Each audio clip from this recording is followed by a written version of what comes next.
Izambekezelela izwi lami alikaphumi kahle.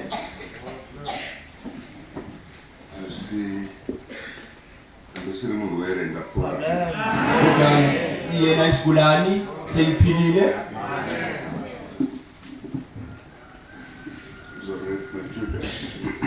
Sifune kuJuda.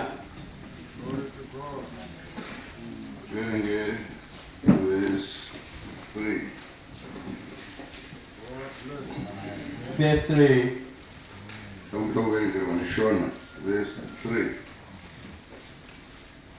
Verse 3. Vadikana ndakati ndichishingaira zvikuru kukunyorerai pamusoro pokuponeswa kwedu tose. Ndakaona kuti ndinofanira kukunyorerai ndichikurayirai kuti murwire kwazvo kutenda kwakadeya kupiwa vatene kamwe. Bathandwa, ngisakuthele nokukhuthala ukunilobela ngokusinthwa kwethu sonke.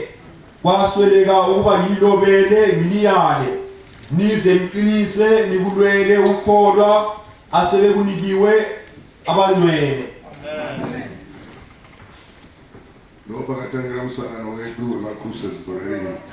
Lapho waqala khona umhlangano wethu wamakhuseli lonyaka. Tinotenda Mwari nezvibereko zvatanzwa.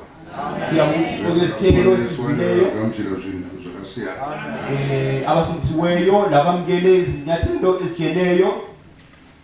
Inamato yedu kuti vose ivavo Mwari avachengete. Imithandazo yethu ukuthi bonke bonaba uThixo abagcine. Vapfuri nemberi vatsvake zvimwe zvinhanho. Baqhubekele phambili bafune izinyathelo. Vasati vaberekwa kutsva naivo vazive kuti mukova uchakashama. Abakazala kutsha nabo bazi kuti umnyango usavuliwe. Asi ndoda kuti tidzokere shure zvishoma ndichakuudza yangu musoro wemharidzo yedu. Kodwa ndithanda ukuthi ngibuyele kancane emuva yekwenza yazisa inhloko yefundo sethu. Chinhu chakanaka chinochengetwa. Into enhle iyagcinwa. Kunyange mudzimba dzedu noba ezindlini zethu midziyo yedu hatiichengeti pakafanana. Izitya zethu asizigcini ngendlela efanayo. Panosiyana zvina nokukosha kwemidziyo iyoyo. Ziyachiyana kusiya ngokuqakatheka kwalezo zitya. Panapa Juda ari kutaura nevazvarwa unoti ndakati ndichishingaira zvikuru. Kushingaira kuita zvinhu nesimba rako rose nemwoyo wako wose usingasiyi rimwe simba. Ukukhuthala yikwenza izinto ngamandla onke ungachiyeleli ezinye izinto. Saka chaaishingairira kunyorera vazvarwa kuti chinhu chakanaka ichi chamakawana ichi pane anochitsvaga anochiba nenzira dzakasiyana siyana. Ayikukhuthazela yikuthi linto elinayo ukhona oyifunayo ofuna ukuyihluthuna ngokunjalo kumele lilwe. Takambomuzwa nasemwa kuti rimwe gore vachiri mukomana vachifunza vakabanuka 5 pounds. Sasaswa mkholi semwayo ngomnyaka eselusa okwadobha 5 pounds. Yaiva mari inorema iyoyo panguva idzodzo. Wakundimali isingaboneki bepa racho. Ilesisindo mpela ngaleso sikhathi yayingaphumi kudodwa nje mahlayana. Ivo havana kuziva kuti imali. Yena sangazi ukuthi imali. Asi vangona sekapepa kakanaka kavanhonga. Kodwa wapho kubona njengephetshana elihle alijobileyo. Vasvika kumafuro vakomana vanga vati kurei. Vanoti mukomana une mali yakawanda kudai waiwana kupi? Efike emadlelweni ngale kwabanye abaliswa nabo abafana abakhulu kunaye babona ukuthi cha umfana lo ule mali enkulu. Vakati wari wanephi bepa iroro? Uyitholephi? Bambuza ukuthi utholephi leli phepha? Ndarinhonga. Wathi cha ngitobhile. Ndikanzi ukangoonekwa nemapurisa unebepa iroro unofika mujele. Bathi ungabona kuphela ngamapholisa ulaleli phepha uyafela ejele. Kurumidza ndodzorera. Phalisa ubuyisele. Vanoti ndakamhanya dikita kudai. Uthi ngagijima ngaphumisa ukuthela. Ndinondoridzorera pai chaipo pandari nhonga. Ngithanda ukuyabisela lapho engidobhe khona. konda goziwe kuti vakomana vaya vari kutomhanya vari kumativi akasangananzelela ukuthi laba bafana bagijima besemaceleni hanzi pena vamwe noti tsve pasi vaibva vatora lapho ngiyibeka phansi bathi bayithatha ndiri kuda kudzakusanangura chinyaka diabhorosa anoziva value yokutenda. Ngizamuchaza lapha usathane uyazi ukudula kokukholwa. Zimwe nguva kutodarika isu vacho vanotenda vacho. Kwesikhathi uqaphelisisa ukudlula thina abakholwayo bakhona. Takanza kuzidzokorwa panapa. Sizwile kuphindaphindwa lapha. Dzidziso yevhangeri. Imfundiso yevhangeri inogona kuponesa mutadzi. Iyakwazi ukusitha isoni. Ave mwana wa Mwari. Sibe umntakaThixo. Afe apinde kudenga. Sife singene ezulwini. Satani unozvizira izvo. Usathane uyakwazi khona lokho. Unoedza nzira dzose kuti kodwa uyazama indlela zonke vanoda kuenda vakoniwe. ukuthi abathanda kuyakhona behluleke. Saka muchaona kuti Mwari ngaatotibatsira kubva pamusangano uno. Pfuma yatakawana yevhangeri tive negodo nayo. Kuti ngoma kasize sisuka lapha emthandweni imfuyo yevangeli esiyifumeneyo sibe negunya nayo. Amen. Ndisati ndapinda mumhari dzemangwanani ano ungakangeni uchumayelo yali kuseni ukuyeuchidza kuti musangano uno wamacrusades kandi ulikhumbuza kuti lumhlangano wamakhuseni waitikana wapera wawuthila kuphelayo mumisha yevazvaro emizini yabazalwane mai vari masurprise kwakusiba nezimanga masurprise izimanga masurprise ndizo zimanga kana muchiwirirana fai asi ndati mai vari masurprise kwakusiba lokumangalisayo mai vachisurprise baba umama imangalisa ubaba baba vachisurprise mai ubaba imangalisa umama vana vachisurprise vabereki abantwana bimangalisa abazali babo nemhaka yokuti training yavabuda mairi yavasiya vasisiri vaya vanezuro indawo abasuke kuyo yokufundiswa ibashiye bekwesinye isigaba mazvinzwa here indakachata mugore 1977 muvhangeri muno ngathatha ngomnyaka 1977 lapha evangelini 78 muna august ngiyanda kusana macrusades kusuka mini ngo-78 ngayemhlangano wama-crusades ensukamini kwaitsva demo kuchisara mupinyi kwakusitsha ihloka kusala umphini taiva nanguva takadaiso tiripo tese sasifumana ithuba sihlezi kanje sikhona sonke taizova nanguva zvakare kuinda mumapoka asati ari maworkshop kungasizo zifundo zama-workshop zezandla vana baba vachimbondokura ndidaro obaba kura besiyakhula nokuti sevavaive zvose kasevavaive zvose vanasekuru futi wayenakho konke vana mai votorwavo vachitorwa nemamwe mamai vachienda navasengwayo pachavo sabe thatha ngabanye umama behamba nobawusengwayo ngokwakhe kana wadzidzisa vasengwayo vaidoma mitezo yomunhu nemazita ayo lapho efundisayo bawusengwayo wayeqamba izitho zomzimba ngamagama azo iyewezvo unoreva sengwayo itsho usengwayo yini andisandinambona mudzidzisi wakakura saiye sayibona umfundiso okukhule kanjalo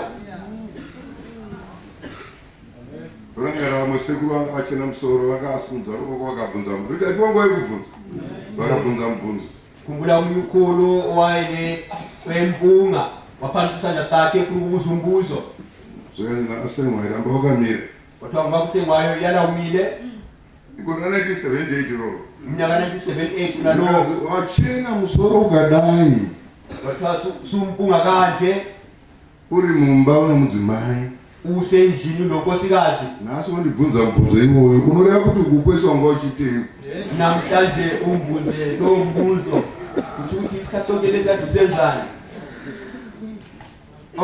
inenge yakwira madzidziso yacho yabe siqanse indaba imfundiso yakhona saka taizotichibva kumusangano iwoyo ngokunjalo sasisivela kulowo mhlangano pane zvadzidzwa nababa, pane zvadzidzwa namai, pane zvadzidzwa nomutsva. Kukhona ukufundwe ngubaba, kukhona ukufundwe ngumama, kukhona ukufundwe ngomutsha. Takuzviita manje. Sesifika ngekhaya sesikwenza manje. Mai vanati kuti umama mina lokhu mangala lapha amangale. Baba wakuita zvavakandodzidza. Ubaba wenza akufundileyo. Nababa vo ndizvozvo lo baba naye uyamangala njalo njalo.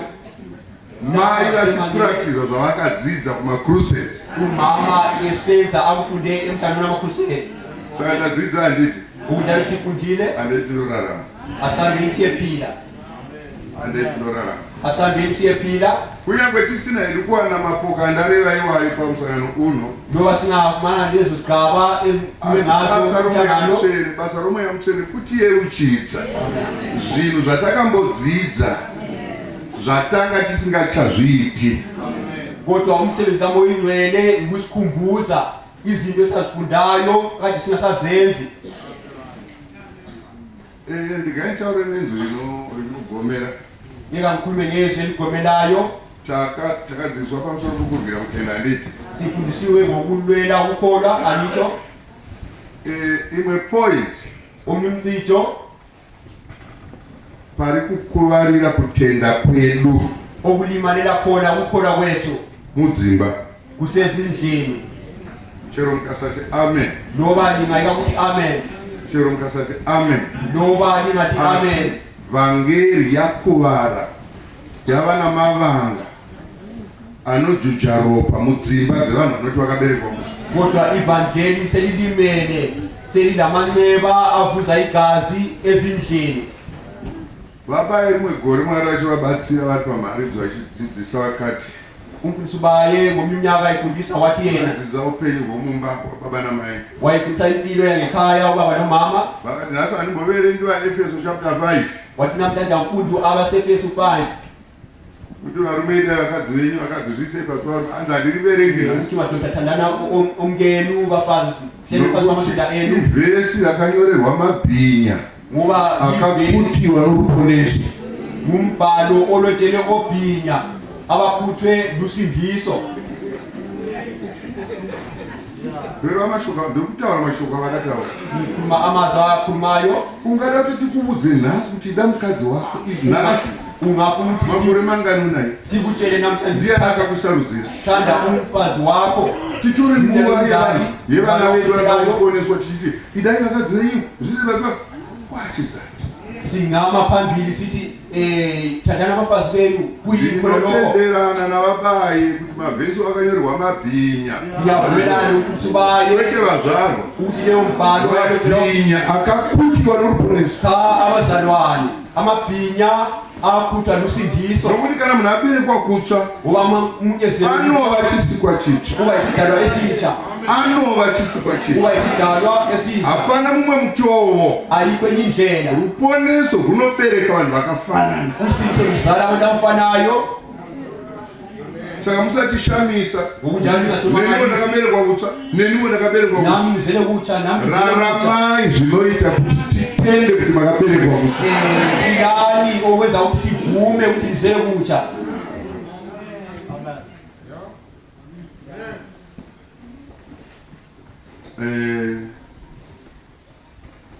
Zvandakadzidza mugore ra1970 ndakaita mhanza zvimwe. Ndakaita mhanza kuchata 77. 78 ndapinda musangano wana baba. Ukuchata ngo-77 Ndakava sekuru ndichiri mudoko pazero. ngaba mkhulu ngisesemncane. Ndako zvandakadzidza ipapo. Nalo kungafundayo khona lapho. Haleluya. Ndo zvinoreva musangano wama-crusades. Ikhona okwenziwa umhlangano wama-crusade. Vaizoti mai vabva kumusangano wama-crusades vakapinda mukitchen mavo kuti vabike. Kwakuzothi umame evela emhlanganweni wama-crusade angene emkhulwini wakhe Vatore nguva yavo athathe-ke isikhathi sakhe vari mukitchen. esekitchen. Zvinozobuda ipapo mhuri yose inoshamisika. Okuzaphuma khona lapho imuli yonke yamangala. Mazvinzwa here? Hapana chaisara. Akukho okusala.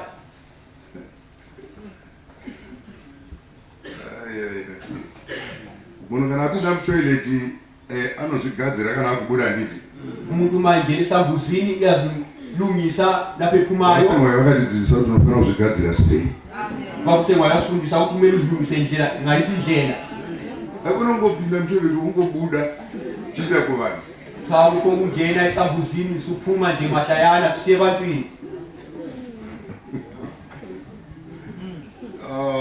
ndokukama wakumuona semwayo wacho wakumuona kuti waya munhu wakaita sei mbona ke usemwayo kuti wayimuntu onjani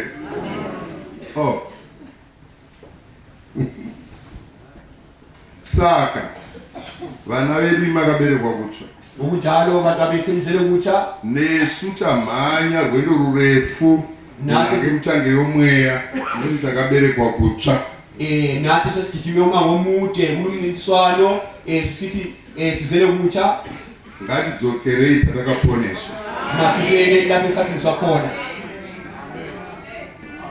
kana munhu aponeswa haaremerwi kuti sori uma umuntu ezele kutsha kasindwa yikuthi phepha uxolo asi unozoona kuti nokufike pakwerwendo unotanga kuita zvishoma zvishoma achidzokera shure kodwa uzabona ngobude bomango wala yekethisa kancane kancane kusvikira pekuti chero mudzimai wake akati sori unongonzwa zvichitomunyangadza azafinyelele kuti ndomunkosikazi wake angamxolisa iye pachake achatogoni kuti sori yena ngokwakhe kasenelisi ukwenza ukucela uxolo ndikubudzei chimwe chandakatizwa nawasemwa ngitele okunye kwafunza ngobakusemwayo ndikubudzei ngitele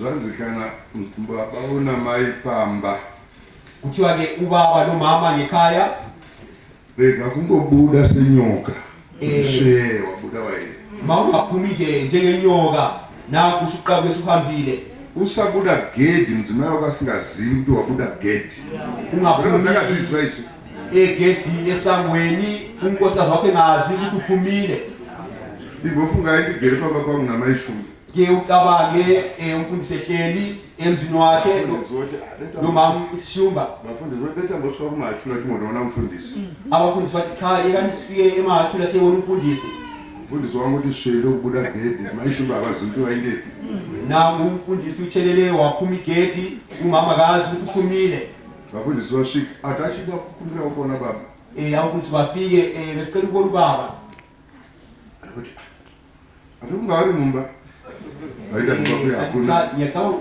ngiyakholwa usendlini vatenderere neimba yose abhode lendlu yonke akula tikaisa muntu madhoo ose hamuna munhu khangela iminyango yonke akula muntu vanga vari pano manje manje kade lapho khona manje asandezi kuti uenda kupi kangazi ukuthi uyephi unoiona picha yacho uyabona isimo sakhona zvikanzi nasemwa chero uchida kundotenga newspaper seri kwegedhi kwathiwa kungakusemwayo lokuthenga iphephandaba taurira umwe wako kuti tichambobuda tikambotenga newspaper mtshele omunye wakho ukuthi usaphuma sathenga iphephandaba phandle kuitira kuti vanozosvika uchiri kunewspaper vazvizive ukwenzela ukuthi abazafika wena uthenga iphephandaba ngale bakwazi zvizokuti mai vototambura nokutsvaka bvonga dzimba dzose kuita sevachadana kuti nai baba Joyi muripiko manje loko uthi mama phenda lapha nalapha edinga ubaba engasiphi kwenza ngathi uzamemeza ukuthi baba Johnny uphi Joyful ndozitara mwana wangu Joyful baba Joyi andikusara ndozi baba Joyi baba Joyi lingaphi so muchaona kuti upenyu hwataizorarama tabva pazvidzidzo zvakadaro waiva nemasurprise ngizabona ukuthi impilo sasiyiphila ngemva kwalomhlangano wamakhusezi wawunezimanga mwari ngatidzorere ikoko ukuthi ngoma kasibuyisele khona ngale ngatichipinde pamanje yedu singene kuntshumayelo yethu zvaro pana Luka chapter 1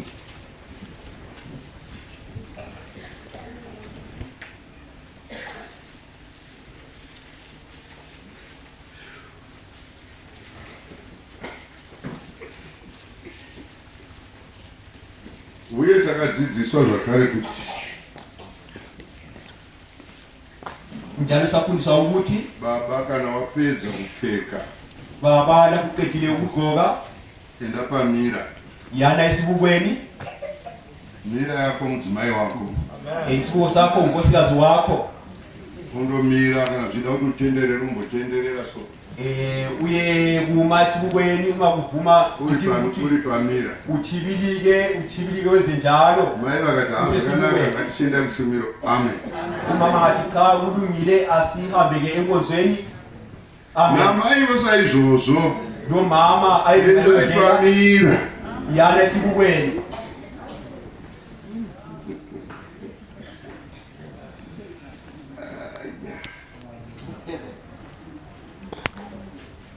Ndazvireva wanditi. Sengichilo Zvimwe zvandisati ndareva ndo zvandingazofa nazvo. Asi zvichero ndikafa nhasi ndatozvisiya nditi. okunye ngakakutsho ngingafa nakho kodwa Ndokumbira okunye sengikuchilo. kuerengerwa. Let's write my 6. Luka 1 verse 5. Verse 5. Namazuva aHerodhi mambo weJudhea, mumwe muprista waivapo wainzi Zakariya wegomero raAbhiya. Mukadzi wake waiva wavanasikana vaAroni, zita rake rainzi Elizabheti. Verse 6. Vakanga vakarurama vose vari vaviri pamberi paMwari, vachifamba nemurayiro nezvakarurama zvose zvaShe, vasina chavangapomerwa. Verse 5. Kwakukhona emihleni kaHerodi inkosi yaseJudiya umpristi othile gama lakhe linguZakariya wesigaba saAbhiya. Umkakhe wayengowasezintombini zika-Aroni igama lakhe lingu-Elizabetha. 6.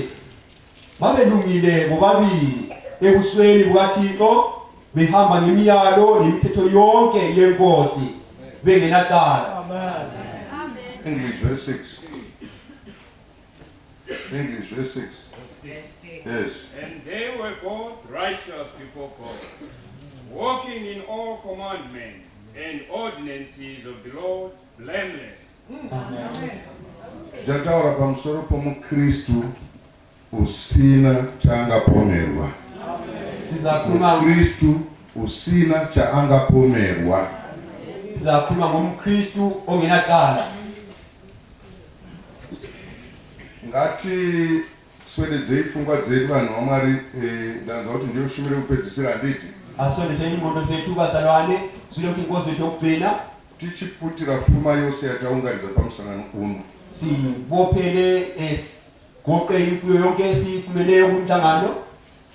Kana munhu aberekwa kutsva Mamkezele kutsha zvakanaka. yebo kuhle. Anopfuurira mberi ocheneswa. Uyaqhubela phambili angcoliswe Akakunda nokunaka. yebo kuhle kakhulu. Afukidzwe nesimba romweya mutsvene. Hambiswe ngamandla kaMoya Zvakanaka kwazvo. sokuhle mpela. Asi Kodwa chirega kuzorora ipapo. maungaphumuli khonapho Rega kuzorora ipapo. maungaphumuli khonapho Pfuura ipapo. dlula khonapho Uchitsvaka zvino hana isine chaingapomerwa. ufune inhliziyo engelacala. Manzwa here? Tikaverenga kuvaRevhi chapter 5 kuya. Ngafuna kwabasethi 5 Kristu wakafira kereka nditi. uKristu wapela ibandla Akazvipa nokuda kwayo. wazinikela lona Kuti azviisire pamberi pake kereke inobwinya. azisile phambi kwakhe ibandla Isine gwapa kana kuonyana. ngelacala ngelambimbi Kana chinhu chakadaro. noba into enjalo Asi isine mhosva. kodwa ngelacala. Ipapo apo ukapasvika mudikanika. Mafika khonapho mzalwane Denga rinenge richifamba rinewe so. izulu lihamba nawe Unofamba makadai so nedenga. lihamba ndawonye nezulu. Mazvinzwa here? Kana muchizova nehana isine mhosva, mudzimai wangu hafaniri kundipomera chimwe chinhu. uma nizoba nenhliziyo engelacala unkosikazi wami awumelanga nkambeni onyulutho. Murume wangu hafaniri kundipomera chimwe chinhu. Indoda yami awumelanga nkambeni onyulutho. Apa ndo pakachipa kapa nokuti totaudzana zuva nezuva nditi. Lapha kulula ngoba siyakhulumisana. Kana pane chiripo tinongotaudzana katoregerera. Uma kukhona siyakhulumisana sitolelane. Kwete kuchengeta ndurumwa mukati mumunhu anoti ndakaberekwa kutsva. Kuchengeta ndurumwa uchinzwa kuti irimo mukati mako. Cha Unoda kuzvinopera sei? Unoda kusvika kudenga ripi? Tawugcina amagqubu ababayo phakweziyo ufika ngena kuliphi izulu. Vana baba vane madzimai ngatitendwei nemadzimai edu. Bobaba makhosikazi masikholweni nabakhosikazi ethu. Nesu vana mai tine varume ngatitange kutendwa nevarume vedu. Lathi bomame silabadoda ethu masiqaleni ukubongwa ngamadoda ethu. Sangutsvaka kutefadza vafundisi kana kutendwa nevafundisi. Ungafuna ukujabulisa abafundisi kumbukho abafundisi. Murume wako ndiye anokuziva zviri nani. Undoda yakho ibone kwathi Madzimai wako ndiye anokuziva zviri nani. unkosikazi wakho nguyena okwazi ngcono. Akasakutenda Angasweli ukukholwa. unoda kutendwa nani? Unotendwa nesu. Ufuna ukukholwa ngubani? Ukukholwa yithi. Denga kure vazvaro. Ezulwini kude bazalwane. Denga kure. Ezulwini kude. Ndanzwa patatowa maripoti namufundisi. Izule esiphiza Kune somfundisi. mumwe ipo pano pamusangano. Kuthange kulomunye lapha emhlanganweni Akapiwa kushinga naMwari. ophiwe igunya nguThixo Andogadzirisa upenyu hwake hwaakawondonga asati aponesa. ukuthi ayilungisisa impilo yakhe ayibonayo engazalwa kutsha. Mazvinzwa here? Siziyezwa na? Ipapo ndo panoita kuti uchibva ipapo ka Khona lapho yikho kwenza ukuthi usuka khonapho moyo wako chaiwo unokupupurira. inhliziyo yakho qobo Une yakufakazela mhosva. lapho leqala khona. Chero vanhu vakakureva hana yako hairovi. Abantu bakuvela inhliziyo yakho ayikuchayi ngoba asikho lokho likho khona. Izokubitirwa utadze nokufema nemhaka kuti vanhu vataura zita rako. Chii chawakaviga iwe? Wakavigei chausvika kuti vanhu vachitaure. Uswele wokukhuluma kwini okufitileyo phakathi kwenhliziyo yakho. Munoziva vhangeri handiti hapana ungaribata ati vhangeri ivi. Uyazi ivangeli akekho ungalibamba athi ivangeli leli. Asi zvibereko zvaro kana raparidzwa Kodwa izithelo zalo lapho lishunyayelwe zvinobatika so. ziyabambeka. Zvinobatika so. Ziyabambeka. Tisanyengerana. Singakholisani. Usaita sokuti wakazowana rwako ruponeso. Ungenzi angathi wafumana lwakho usindiso oqondana nawe. Rwaunoti hayi nini pangutsvene uri pakati pangu naMwari. Othi wena akawa mbungcwele phakathi kwami noThixo. Iwe Wena Paulo unoti muri mwadi. uPaulo uthi incwadi. Muri mwadi. Incwadi inoverengwa navanhu. efundwa ngabantu bonke. Amen. Amen. Saka usaenda wakavhara kuti tisaverenga. Iva mwadi yakavhurika so. Ngokunjalo ungahambi Kana uvalile titendere tiverenge kana kutaura. hamba nje kahle usivumele Titendere tiverenge kana uri pamusika. sifunde uma usemsikeni. Amen. Hapana utsvene hwakadaro. Awonwele kunjalo. Hoyu Zakaria naElizabeth. Nangu Zakaria noElizabeta. Zvanzi vakanga vakarurama vose vari vaviri. Ndinorida faniro. Vavelungile Vose vaviri. vavili venacala. Mushawe moti vatumwa vangatadza kushanya. Ndati vangatadza kushanya here. Izindilo singaswela ukuvakatsha na. Handei kumba kwenyu. Asikambeni ngakini Vangashanya vatumwa. zingahambela khona. Hayi musati hey. Musati hey. Ndati vangashanya here vatumwa. Ngithe izindilo Sihomu kana kuti foto. zingahambela emzini wakho na. Wothi yebo kumbe cha. Avanga vakarurama.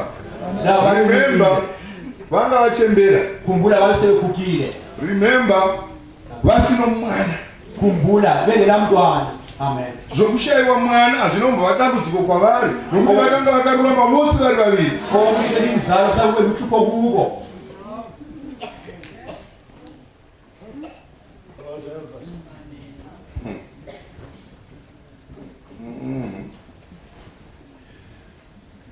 Alright. Fure mbere tiverenge. Ndoverengerwa pana vaKorinte. Chipiri chapter 3 verse 2-3. Mukristu usina chaangapomerwa. Umkristu ongenacala. 2-3. Chapter 3 verse 2-3. Verse 2. Korinte chipiri. Imi muri mwadi yedu yakanyorwa mumoyo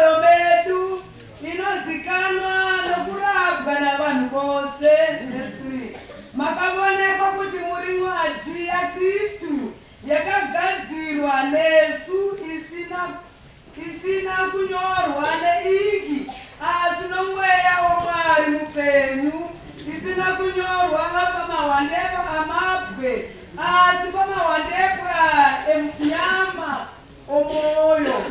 Amen. Makambozvinzwa here kuti kana munhu aberekwa kutsva ndakenda kuzwa nawo kuti Mwari unonyora mirayiro yake pamwoyo womunhu waponeswa. kuti uyadova mithetho yake enhliziyweni yomuntu ozele kutsha. Saka zvinei kuti uri pakati pavanhu kana kuti uri kusina hama kusina vazvarwa. ngokunjalo awulali ukuthi phakathi Umrayiro waMwari unenge uri. sendawo lapho kungenabazalwane khona. Mazvinzwa here? Yes.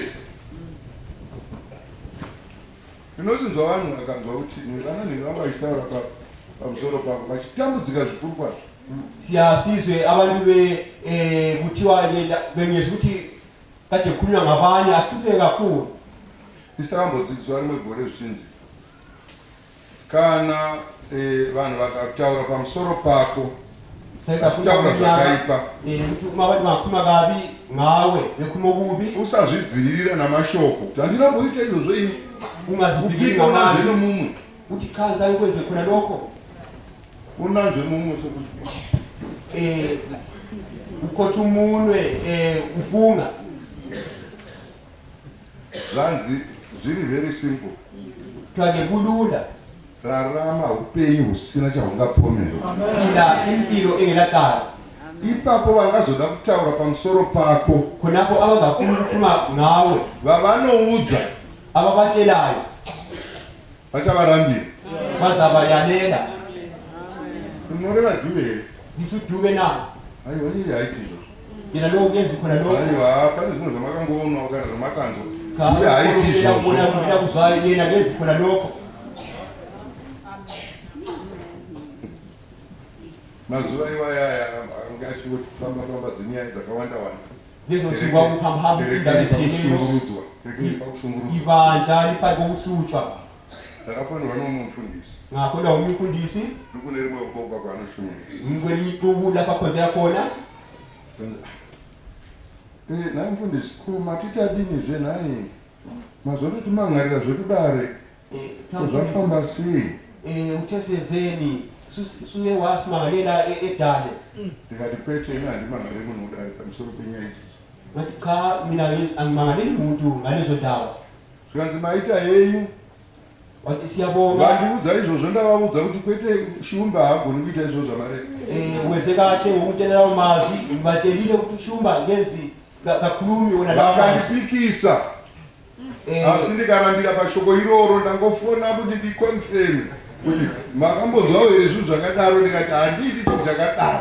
ngithe ngifone nje ngizwisise kodwa ngingazile ukuthi ushumba kenzi izinto ezinjalo. Gare akafona futi hlale wafona njalo. ndikati vazomuwana munhu wakaita izvi. ngathi cha sebemfumele umuntu oze khona lokho.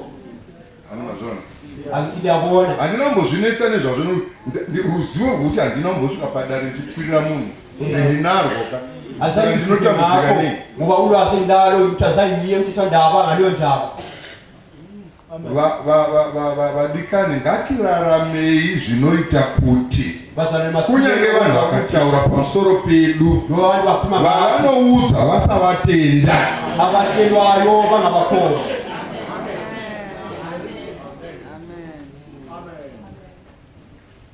Zvino ukange wakukona kufema iwe pachako nokuti wataura waufema uchitorera padhuze masusehluleka ukuphefumula uzele eduze unenge utoda kufa ngokuthukuthela.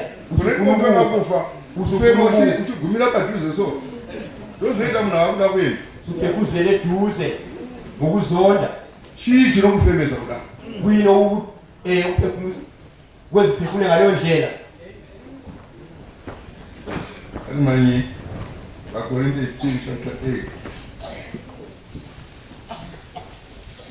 Asekorinte 8 verse 2. verse 2. Sorry. Verse 21.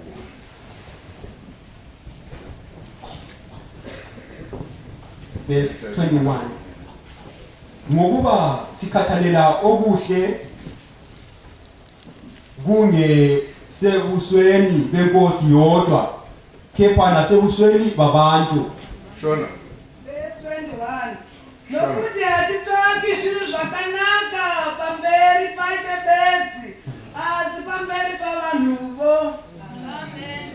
Amen. Amen. Sotakaduzire.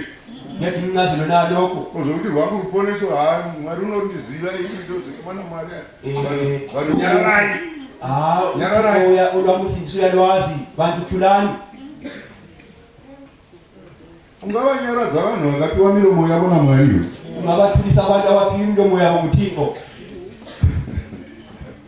Vanhu vakapiwa miromo naMwari. Abantu baphiwa imilomo nguThixo Kuti vataure. ukuthi bakhulume. Chero vakati Mwari haako kudenga inokuvarega chivapa upenyu.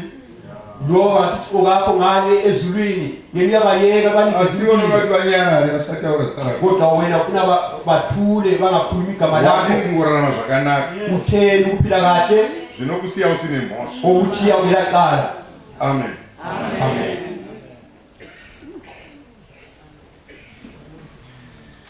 English. English.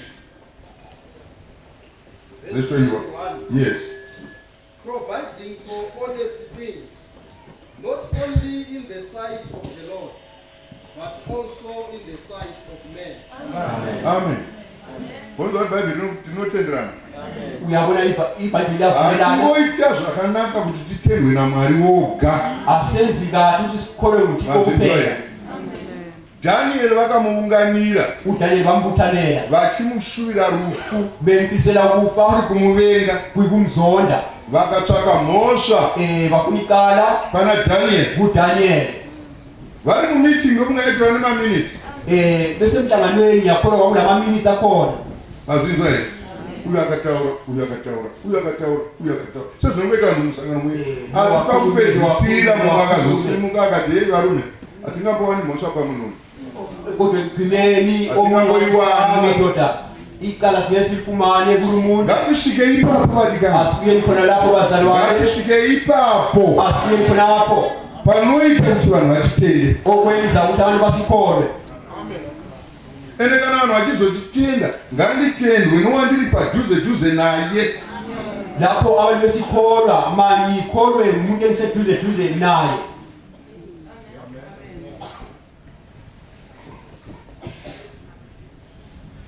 ngafure mberi zvakare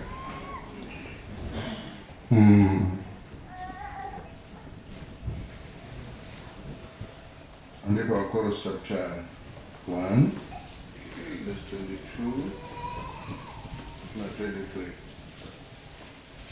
Verse 22. Asi zvino wakakuyananisai pamuviri wenyama yake nokufa kwake kuti akuisei pamberi pake muri vatsvene musine mhosva musingapomerwi. Verse 23.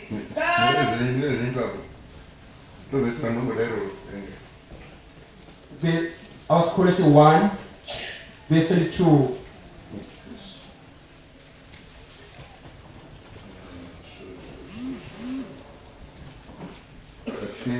Chorus chapter 1 verse 22 na 23 yes.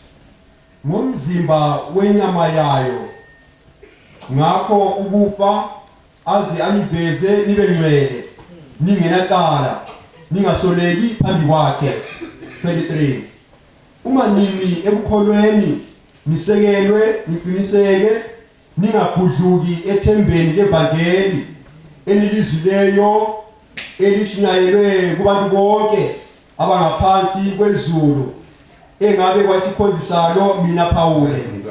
Angela 22 na 23 English. Verse 22. In the body of his flesh, through death to present you holy and unblameable. Unblameable. Kuranda ikutsvagero. Ningenacala. Munozwa kuti panosvikika irapo.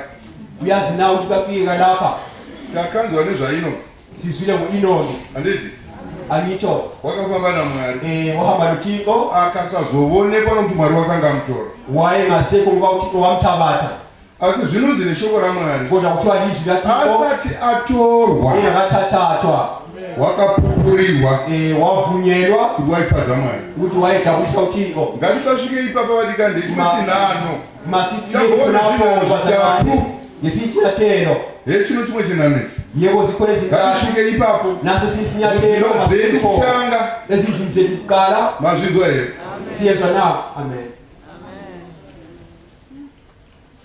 tive vanhu vasina zvavanopomera zvitaurwa ngazvipere kuvanikana abangenacala ukukhulunya makupele isusu vafundisi mwari ngatibatsire thina abafundisi uthixo makasize mazvinzwa here nokuti dzimwe nguva ukuba ngesinye isikhathi tinorera chakaipa siyawondla obubi isono nemhaka yekuhla zviso zvavanhu ngenxa yokwesaba ubuso babantu tirere chakaipa sondle isono nemhaka yekuti nhingi wakamboikuitira chakati ngenxa yokuthi uzibani wangenzela okuthile Paulo unoti handitsvaki ushamwari navanhu upawulo andidingi ubungane nabantu handitsvaki ushamwari nemunhu dai ndaitsvaga ushamwari ndingadai ndisiri muranda wamwari uma ngandidinga ubungane ngami ngesinceku kathixo emugore ngomnyaka kumasvingo emasvingo mushumiro makapinda vamwe mai vakanga vasina kuponeswa vakangokushanyira vavoshumira enkonzweni kwangena omnye umame wayengasindiswanga wahambela nje inkonzo ndobva zvangoitika kuti ushumiro ichifamba ndobva vasimuka kuti adawaenda kutendeka vaindipi handizivi kwenzeka ukuthi inkonzo iqhubeka phambili waphakama mhlawumbe wayesiye esambuzini inyangangazi ndobva mumwe wavafundisi kwathi omunye wabafundisi ziso rake ravaperekedza mai vaye rikavaperekedza nyamba vachamba vakazvitarisa ilihlo lakhe lamphelekezela khona umfundisi ushamba ubhekile kanzi ningi murova neziko kuthiwa zibani emqamba ngegama budako phansi teyinda umbundo phezisa zvauri kuona phansi phuma phandle hamba uyeqethisa ukubona phandle uyo ungapadzoka pashumiro umuwe waphendula enkonzweni akashumba akaita izvozvo unosara ari muranda wamwari kwauriyo ushumbangisa khona lokhu yasale ngiyo kathixo kuwe but ndo zvakachengeta vhangeri kuti risvike parasvika nhasi kodwa khona kwagilibandla ukuthi lifike lapho lifike khona namhlanje mazvinzwa here siyezwa na pinehasi watakanzwa panapa uphinyasi esizwe ngaye azvinzwa siyezwa moses uMosi navakuru vose vedzimba dzokwaisraeri nabakhulu bonke bezindlu vakanga zakwaIsrayeli vakatsiva mapazuva apo vachichema kuna mwari babe phandle ngale elangeni bekhala kuthixo mwari achiuraya vanhu uthixo ebulala abantu mazvinzwa here pinehasi nongopinda mumamake ndokubuda nepfumo haana kumbofurana kuna mozisi kuti munhu wamwari nditenderei wangena nje endlini haana kuenda kuna mozisi ngazangaye kuMosi wakasiya mozisi achichema apo wathi uMosi ekhala ngale akapinda mutende wangena ethendeni akauraya tadzi wabulala izoni haana kumbozokera kuna mozisi ngazange kuyele njalo asi kuMosi jehovha ndiye wakazoenda kuna mozisi kodwa uJehova nguyena wakwaya kuMosi vafundisi pane zvimwe zvinoda munamati pane zvimwe zvinoda action bafundisi kukhona okufuna umthandazo kukhona okufuna ukwenza mazvinzwa here pane zvimwe zvinoda action kukhona okufuna ukwenza mwari akandotaura kuna mozisi vakati vama vachichema uthixo waya waphuma noMosi abaIsrayeli bekhala ngaye ikati pinehasi kwathiwa Phinyasi mwanakomana waeliazari indodana kaEliyazari krista umpristi wadzora hasha dzake ulukhalumile ulaka lwami kana chizova varwi kumasango angabantu ngatimere kurutivi rwamwari masimelo hlamvuka kathixo mazvinzwa here siyezwa na mozisi paakadzoka mugoma akawana vaisraeri vakunamata mhuru munaziva mashoko amozisi evele entabeni bona kwaIsrayeli sebekhonza ithole akataura paungano yose yavaisraeri wakhuluma kunkundla yonke yakwaIsrayeli akati handina uri kuti wajehovha ngauye kuno kwandiri wathi ubani lobani osohlamvuka kaJehova makeze kimi ngauye kuno kwandiri makeze ngapha kimi vakandoungana kuna mozisi baya babuthana ndikati kuMosi munomwe ngaasungire munondo wake pachitsva kwathiwa omunye nomunye kawabophela inkemba yakhe ndani muurayi vanhu vakuzvifananidza bulalana abantu bonke abakhonza izithombe aish ndimwari watinoshumira wevandikanashani esimkhonzayo kaguquki kana chida kuti vhangeri yedu irambe ina mazino uma sithanda ukuthi ivangeli lethu lamazinyo okuponesa okusindisa okupodza okuphilisa mazvinzwa here siyezwa na ngati rurete masibeleni ukukholwa ngatiide ishumiro yedu, masiyithandeni inkozo yethu, ngatiide ishumiro yedu, masiyithandeni inkozo tisarega yethu, ichingochapazwa. ingayeki ichapazwa. Tinoidini kushumira? Hey baba, mambo zvakazviburuka panapa. Mambo zvizo Kambe lizwile ade kuseka lapha kusvika 21 chete vaponeswa. kwaze kwathi amashumi amabili yedwa basindiswa. Yesu kusangano redu duku rokumahachura yakawedzerwa. Evangelike lasemahachura sengeziwe. Kusangano uno. Yes. Yakawedzerwa. Sengeziwe. Ndo zvatinoziva nazvo vhangeri. Kuponesa zvako ivhangeri. Kuponesa vatadzi. Kusindisa izoni. Kuodza vanorwara. Kupirisa vagulayo.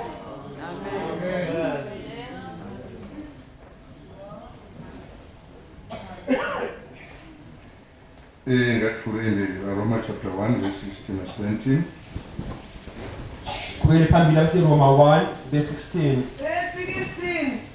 Nokuti handinyari pamusoro peevhangeri, nokuti isimba raMwari rokuponesa mumwe nomumwe unotenda, kutanga muJudha uye muGirikiwo. Verse 17. Nokuti mairi kururama kwaMwari kunoratidzwa kunobva pakutenda kuchienda kukutenda. Zvazvakanyorwa zvichinzi, wakarurama uchararama nokutenda. Akuna manhloni ngevangeli lingamandla kaThixo okusindisa bonke abakholwayo, abaJuda kuqala namaGriki. 17. Kuyabonakaliswa ngalo ukulunga kukaThixo ngokukholwa, kube ukukholwa njengokulotshiweyo ukuthi olungileyo uyakuphila ngokukholwa kwakhe. Amen. Amen. Munoziva evhangeri. Uyazi ivangeli inoisa kururama kwaMwari ni mumwoyo waberekwa kuti. faka ukulunga kwaThixo enhliziyweni ezele kuhle. Kwete kururama kwechechi yedu yeApostle Faith. Cha ukulunga kwenkonzo yethu yeApostle Faith. Azvinzwa here? Kwete kururama kwedu kwokuberekwa nako. Cha ukulunga kwethu ukuzalwa nako.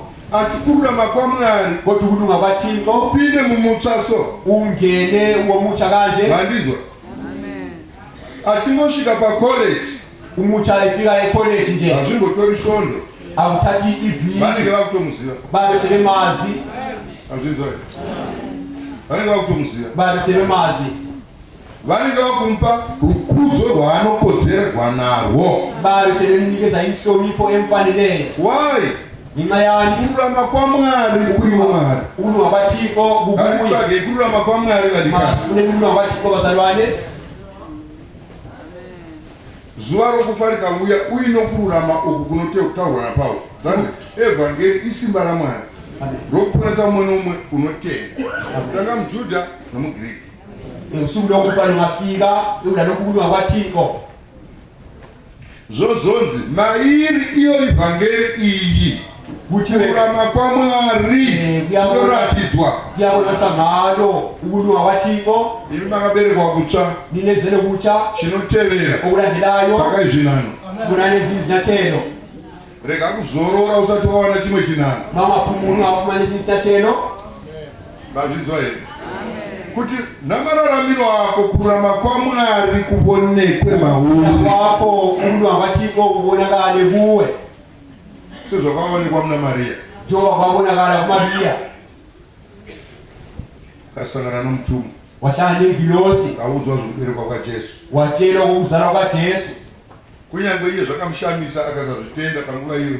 Noba inakumangalisa wakakukhona isikhathi. Refu. Kodwa uThixo wambekezelela. Akatsanangurira. Wamchazela. Mweya mutsvene uchakufukidza. Umoya ongcwele wakwembesa. Uchazvala chichanzi mwanakomana wokumusoro-soro. Uza kuzalwa kuthiwa indodana yophezu konke.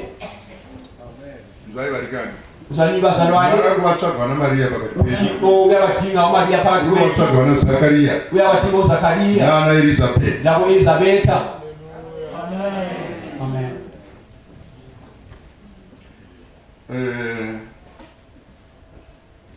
Saturende. Daniel chapter 6. Daniel 6.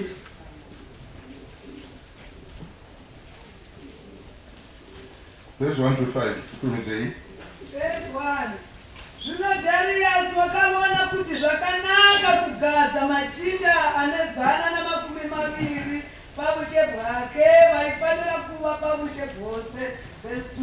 Pamusoro pavo wakagadza vakuru 3, Danieri ari mumwe wavo, kuti machinda awa abuye namashoko ose kwaari, uye kuti mambo arege kutadzirwa. Verse 3.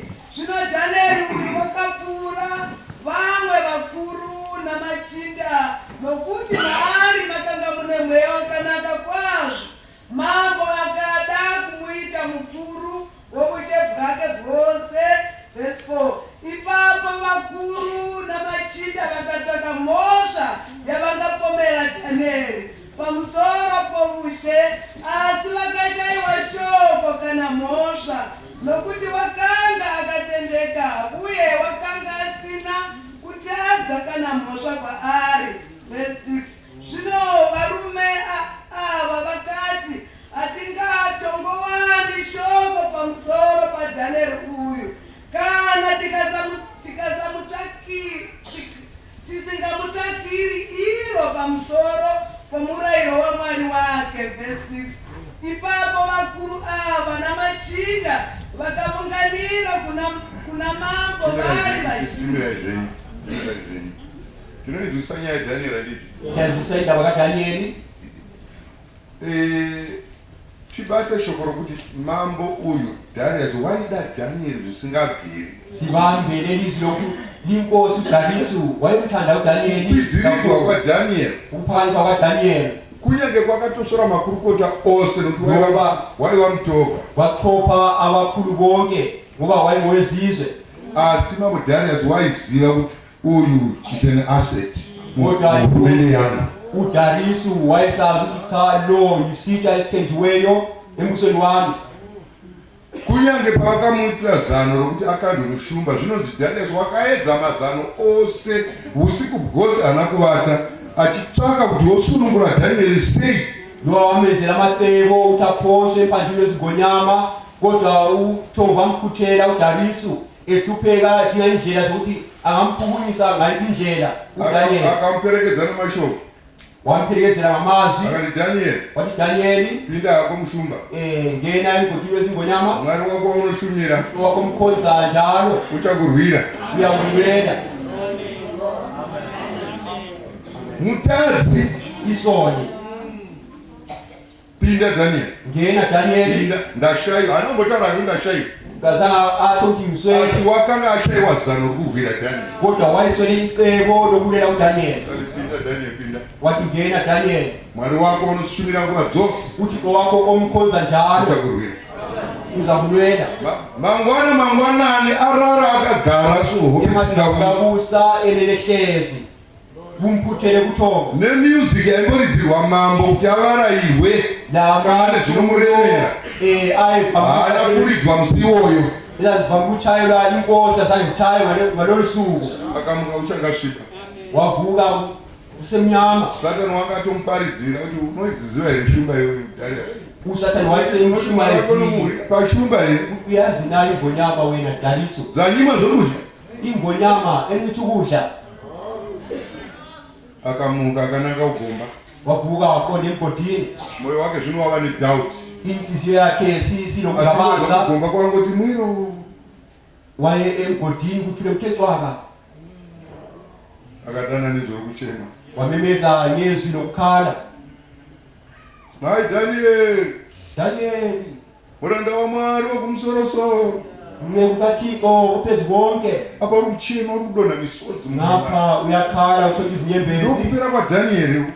Kambe ikukuphela kwaDanieli Ushe hwangu na huchavei ndisina Danieli. umbuso wami woba yini ngela Danieli. Mwari wako waunosishumira nguva dzose wakakurwira here pamiromo yeshumba.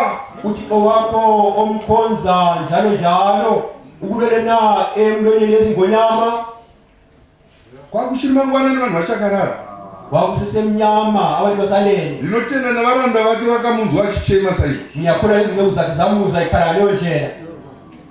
Kukanyarara kuti zi kwathula kwathi cwaka akanzochishamisa wezwa isimane mambo rarama inokusikapheli Nkosi mana njalo sezwa nakangandisile mosha njengoba ngiyacala pambili pentimi mambo phambi kwakho Nkosi napambili pavanhu naphambi kwabantu mwari wakatuma mutumwa wake uthi uthumile ingilosi yakhe akadzivira miromo yeshumba wavala imilomo yezingonyama asandikuvadza azingilimazana darisakati zvinoitika izvozvo udariso kambe kuyenzeka khonokho phalisani masinyane budisai daniel mkhipheni uDaniel nokuti vakamuredza nenzira ipi angazi ukuthi bamhlenga ngandlela bani budisa bamkhipha zvikanzi simbomutarisai kuti hapana kwamba akakuwara kwathange ngenibhekisise ukuthi kalimalanga kwenye indawo na so moto wanebhukadhinezari wakatadza kupisa vhudzi ravana shadhreki umlilo Neshumba ziyawukhwaza Daniel. ulimaza unwele labo Shadrach labo Meshach naBednego mambo akati right zvanaka ndani wakapanze wasef ile ayisephandle chitora ivaya vakagara musangano vaya tathaningela abana bahlele vaya vakakwirira daniel ndani vatora vose labana bakhwele tore uDaniel nevakadzi vavo nevana vavo bathathele musasiya mbeu yechakaipa lingashina kunye kwabo azichivakanda ivo timboonawo kuti mutumwa uchadzivira here miromo yeshumba kodwa-ke nibakhoseni ke sibone ukuthi ingilosi zavala yini imilomo yezingonyama mumwe mufundisi wandaimbova naye waiti chakandowira pasi mishwani chete mishwani ndiyo yakawira pasi omnye umfundisi vakapwerera muchadengo wathi owawela phansi yimswane kuphela okuningi baphelele emoyeni vanhu vamwari hatingarwiri vhangeri namaoko edu hatingarigoni vanhu vakachiko sinesilwele ivhangeli ngamandla tinorirwira neupenyu hutsvene silwela ngempilo enywele hwakachena husina chahungapo emhlophe eracala mazvinzai zvekuuya kwavanhu vachizoponeswa pashumiro ibasa ramwari iroro owakuza kwabantu isu handei tinorarama umsebenzi kathikona lo thina sambeni siyephila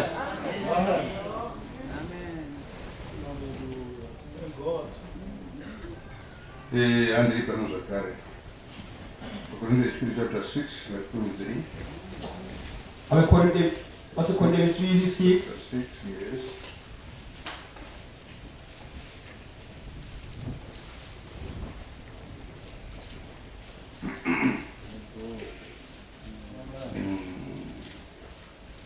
right tidangire pavhesi tichaverengerwa norurimi rumwe chete apa titangire pavhesi 4 so pavhesi 3 tisvike pa10 verse 3 yes singathululi muntu ngalutho funa kukhonza kusolwe 4 azvinzai shumiro yevhangeri inomhurwa inkonzo yevhangeli iyasolwa kana isu vacho vari mairi tichiti ndisu vevhangeri tisingararami upenyu uma thina bakhona sithi thina bevangeli singaphili impilo verse 4 kepha ngakho konke sizibonakalisa ngokufanele izikhonzi zikaThixo mapanzo ayilalia ngakho konke ngakho konke sizibonisa njengezikhonzi muzvarwa vanhu vakakuziva kuti unonamata mwari abantu bakwazi ukuthi ukhonza uThixo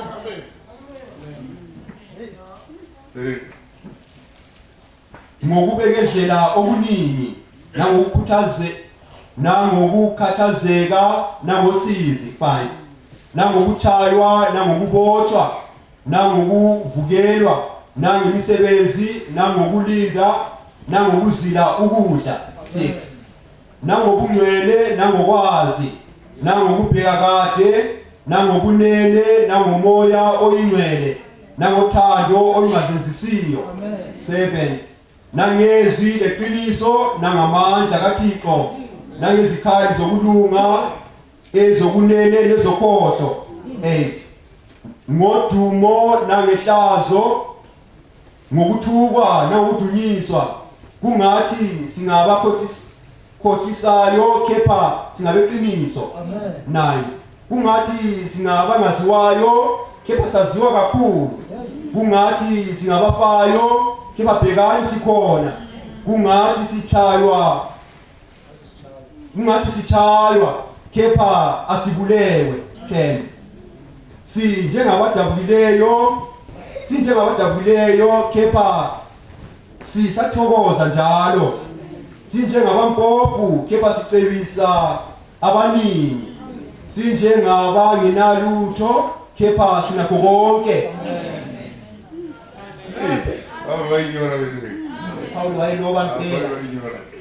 Paul wayeloba. Asipa zvinhu zvose tinozviratidza savashumiri vaMwari pakutsungirira kukuru napanhamo napakushayiwa napamadambudziko. English. Verse 4.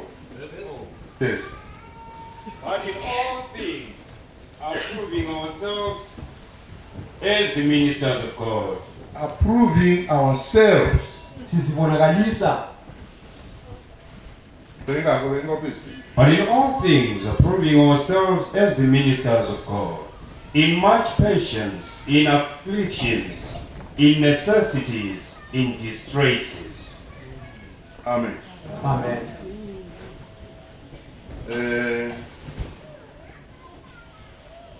Andida mtauro vakawanda pamusoro pematambudziko Kanti ukukhuluma kakhulu ngezinhlupho atakawira maari esiwele kuzo panguva kereke chitambudzo ngesikhathi ibandla lihlutshwa.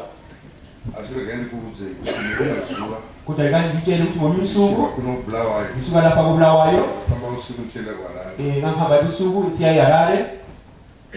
ndiri munzira pane muparidzi wana yangondifonera Ngisendleleni kwakunomshumayeli munye mfundisi nakupi yala engifonela umfundisi usungaphi lapha kati hayi wathina kunamatira munhu waMwari sendaweni ethile hayi ngari siyalithandaza mfundisi mavakupi hlale mfundisi selingaphi lapha kati hayi ndinokunamatira ifamba zvakanaka sendaweni ethile hayi ngari siyalikhulekela mfundisi mavakupi hlale mfundisi selingaphi izvo kune genga ratorongwa kuti ndigarire pamissionary khona ngapha eceleni kule qubu elithile vari kutsvaka ruzivo hlalele emishini ndiri kuuya here zveshuwa wanda zvofunga kurara panze badinga nje ulwazi lokuthi ngiyeza na kumbe ngizalala endleleni. kwainaya Kwakunetha. vanamisa mwena bagedhi ngamisa imoto egedini vaishumba vakaburwa vakandivhurira gedhi umamushumba wehla wavulela igedi. mota ifanira kupinda mukabhoti Imota kwakumele ingene lapho ehlala khona ndakandomira pakabhoti kuti ndivhurwe ndikaona vadingani vaviri lapho isimayo nje ukuthi ngehle mbona ngapha sevaliwe ngabazalwane mumwe kune avo vanga vari kuno omunye kulawa ngapha ndobvadzima mota ndobvira ndobvumura makii ngazini mina nangu secithi imota ndatora waudza vamwe vake izihluthulele makii ndatora isihluthule amakhisi ekhethe buda phuma phakathi peusiku kuma-12 phakathi kobusuku ngo-12 kochirwe ngathi kambe kuyini lokho kuti ndikuvhurire inyaya ite doko ukuthi ngiyinqumele indaba iyo emfitshane. ndakazorwirwa namapurisa kuma-1 AM ngazolwelwa ngamapholisa papolice station pamachipisa vakabuya vakatakura zvombo beza amapholisa bephethe izikhali. iyevozve kana uchinzi kuna Mwari vakapinda pakawanda musafunga sokuti vari kure uma kuthiwa kula madoda angene enyelela ungacanga ukuthi bakude 7 men amadoda ayisikhombisa 7 amadoda ayisikhombisa agenisishumba nomkazi wakhe beqonda umshunga nomkakhe. saka tisatya matambudziko vazvaro njalo singesabi izinhlupho abazalwane.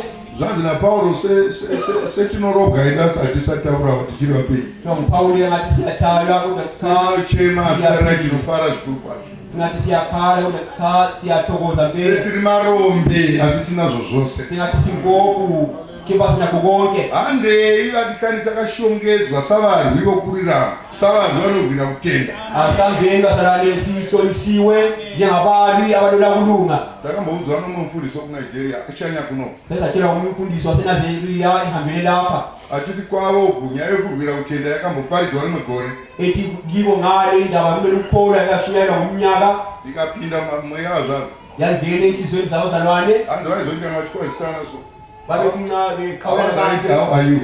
babengathi How kunjani is the faith? How is the faith? babethi kunjani kukhona amen Bazizwe. Yes. Ndokuti ndopane upenyu hwedu ipapo. ngoba kulapho kunempilo yekukhona Kusanga nomdikano so how is the faith? ukuhlala nomzana kanje Makatarisana so kunjani ukukhona ngibhekele yeah. Zvinoraramika vazvaro. kuyaphileka bazalwane asambeni sephila Rambai makagara sezvamuri toerengerwa rwopedzisira. yalandihleli njengalokhu sifuna ubhala ukugcina Tigoimba rwiyo 178 ixulo levangeli. sihlabele icilongo 178 Kana takuimba vandauya kupfugama wangauya. uma sesihlabelela abathanda ukuze sikweli sebengeza VaEfeso abasefesu chapter 5. abasefesu 5 Verse 27. Verse 27. Yes. Kuti azviisire pamberi pake kereke inobwinya isine gwapa kana kuonyana kana chinhu chakadai asi ive tsvene isine mhosva ukuba azivezele lona liyibandla lobukhosi lingenabala lingenambimbi lingenanto enjalo libe ngcwele lingenacala English. 27. That he might present it to himself a glorious church, not having spot or wrinkle, or any such thing, but that it should be holy and without blemish. And without blemish. libe ngcwele lingenacala Takuenda kumishaira nditi. sisiya emizini yethu Anditi angiso tinorarama tisvike pachinhano ichi. asambeni siyephila sifike kule sinyathelo Kuna Johani zvinonzi mumwe nomumwe une tariro ikwaari unozvichenesa sezvaakachena iye. omunye nomunye ulale lithemba uyazihlambulula njengoba yena ehlambulekile Handei tinozvichenesa vadikani. asambeni siyezihlambulula Mwari atikomborerei. uthixo asibusise 178.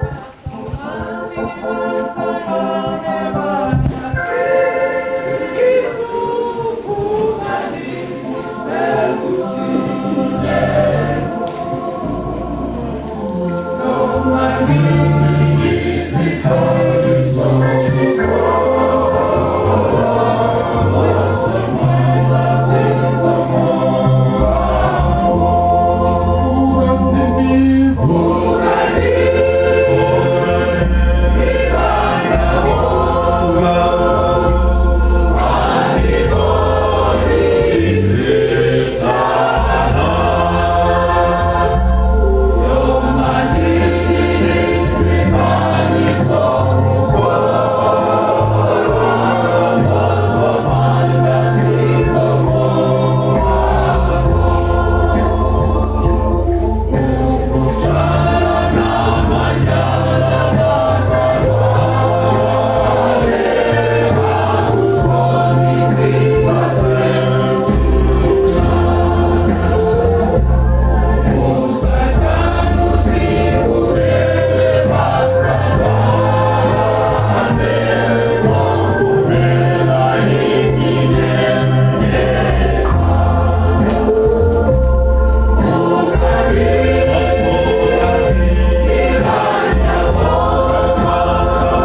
basondele kuNkulunkulu. Isikhathi sokuhlonishwa. Hlomanini isikhali bazalwane. Ningaphuma ukukholwa ubuthongo. Jehova somandla Nkosi yamakhosi. Wena ohlezi ezulwini. Wena wenabele emhlabeni. Bekunathi Jehova kusukela ngolesihlanu. Ukhulumile ngonyama yomndeni kaJuda. Ukhulumile wena mnikazi wabantu. Mnikazi webandla. Mdali wezulu nomhlaba. Ukhulumile lezimvu zakho, ukhulumile nomhlambi wakho, ukhulumile lebandla lakho. Uzakhele Jehova ibandla elingabonwa ngamehlo. Unkulunkulu nasinkulumo sinikele ekuseni. Sixwayise ngasekuseni. Jehova uthekala abantu bebehlakaniphile. Ubaba kuzo lokhu bacabange ngokugcina kwabo. Unkulunkulu othandekayo, unkulunkulu womsamo, unkulunkulu wothando. Awuguquki Jehova usenjalo izolo lamhla naphakade. Owenza amandulo uyawenza namhlanje Jehova. Awela umhlambi wakho Jehova. Sesiphuma Jehova usilayezele. Sibonisile ukulunga Thixo olungileyo. Uthandile Baba ukuba sihambe sihlonile. Sihlonise ngokungcwele, sihlonise ngokuluka. Siyabonga ngobazele kuthasi, siyabonga ngobangcwelisileyo, siyabonga ngobabhabhathize ngamandla, siyabonga ngobavuseleleyo abanika amandla manje, siyabonga ngobaphilisileyo. Jehova, nazi izindlela ziyaphuma Baba.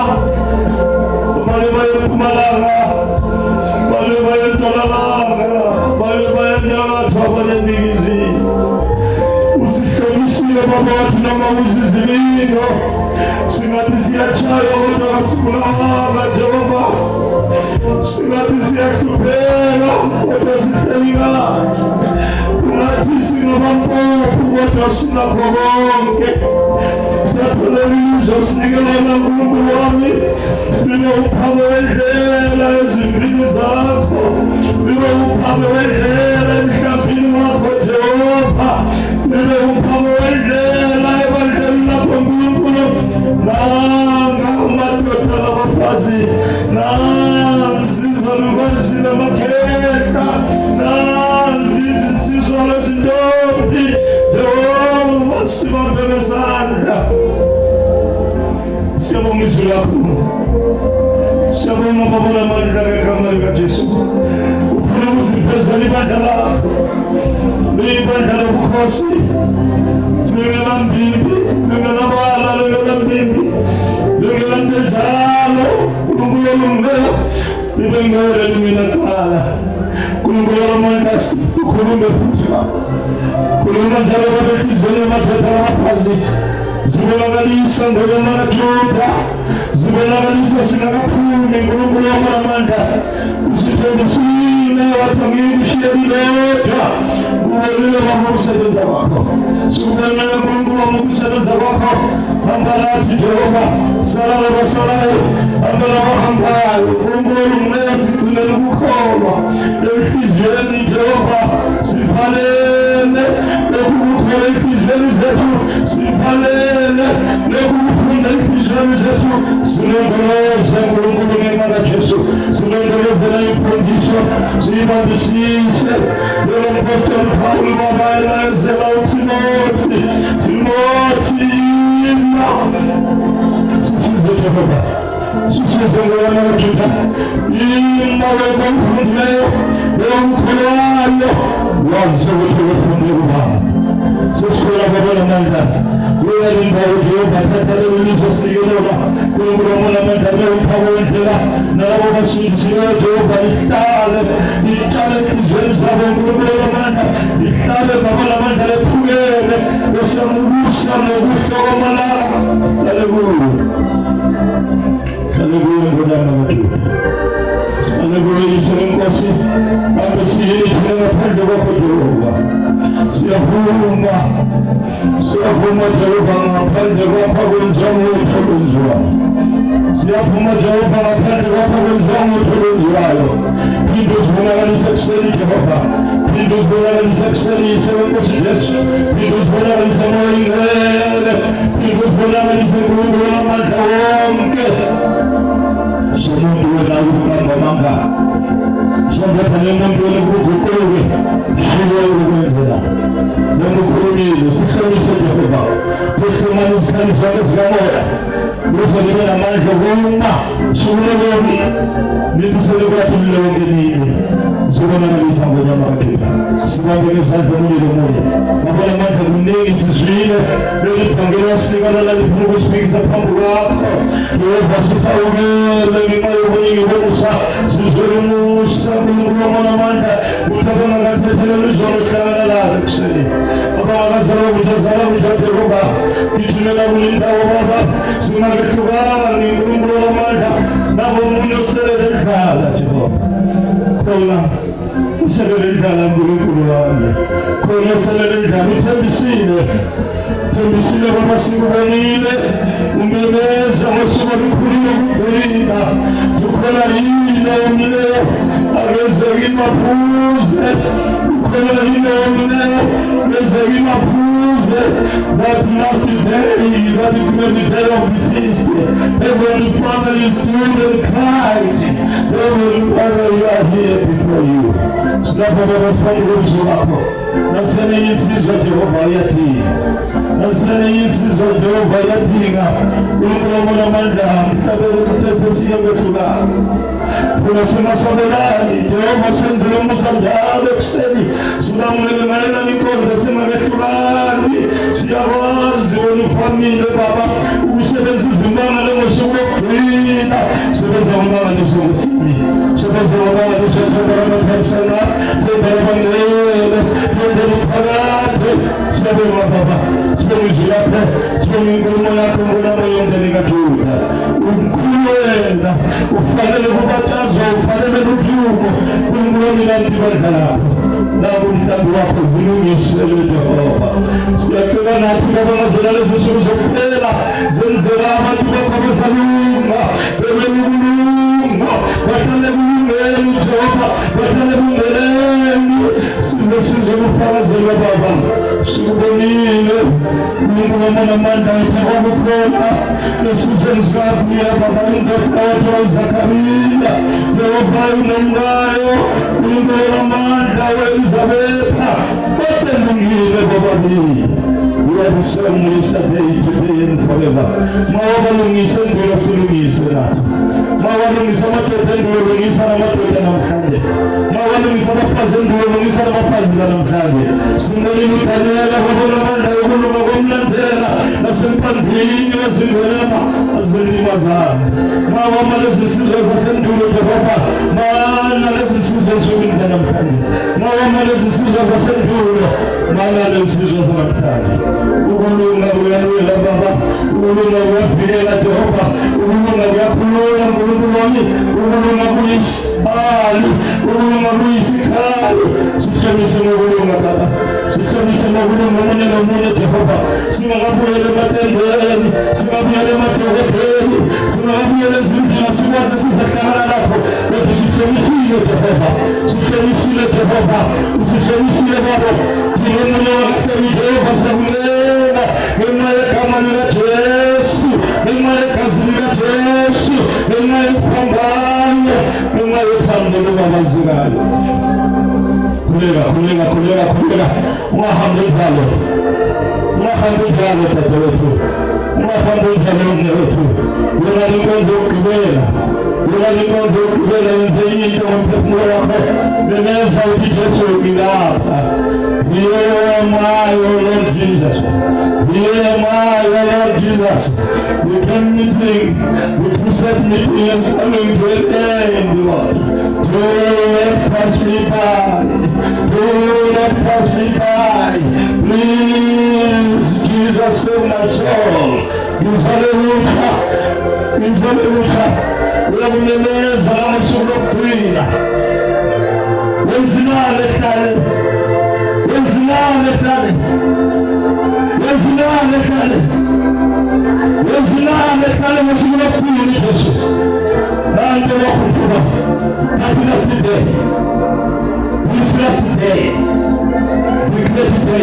Usebenzise.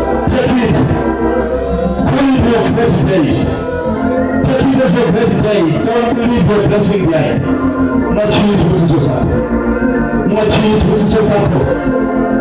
Kulenga lengosi yako. Nasubiri tu inalokuwekana. Subiri tu inalokuwekana alijozuema. Wakala. Watenga bakona na. Usakukule mtakapa bakona lapo. Usakukule kuna lapo Yesu ameleza. Isemushe misilenge songa singara. Utuma bakona sele.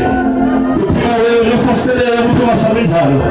Ufuna wewe sasele utuma samidalo. Ufuna wewe sasele utuma hamidalo. Tata Yesu sako. Tata Yesu sako mkola. Tata Yesu sako mkola. Abajabisu Yesu. Wanyama wengine katika tumesunika kuwe Baba. Ukupata somo lako ngonyama katunda. Sia saba sia tutuke. Susibona baba na manda singela ntasinaiza. Susibona ndonde Jehova. Ngeno mleo mefuposhe patuini Baba. Uyini ngosi utuzeni ndafile ndawani. Kambe uyini Jehova utuzeni ndafile.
Tujalo zibila pakati na pakati. Yesu asifiwe.